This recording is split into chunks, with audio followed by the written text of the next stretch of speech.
Magandang araw! Ang tutorial natin ngayon ay kung paano magbayad ng housing loan amortization sa GCash. After nating ma-open ang GCash mula sa homepage, piliin natin ang bills. And then, click natin tong government. After clicking, mula sa search bar, hanapin natin ang Pag-ibig. At ito siya. After clicking, ganito ang makikita nyo. Meron nga palang 5 pesos na service fee sa Pag-ibig, ma-add ito sa total amount na babayaran mo.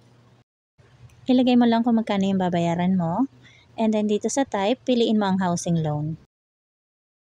Dito sa account number, makikita mo ito sa mga papel na galing sa Pag-ibig.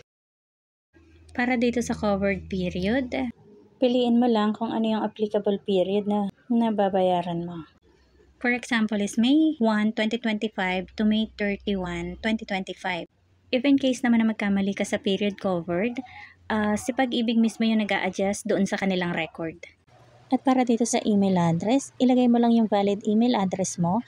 Magsisend din dito ng resibo si GCash. And then dito naman, may additional fee kung i-check mo yung box. Sa akin, hindi na. And then click next. And then dito, i-check lang natin lahat ng information kung tama, especially yung account number.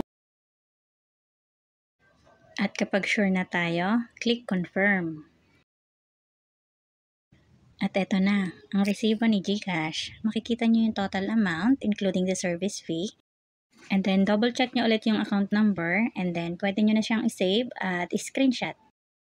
At magsisend din si GCash ng resibo sa email. Yun lang, sana nasundan nyo. Salamat!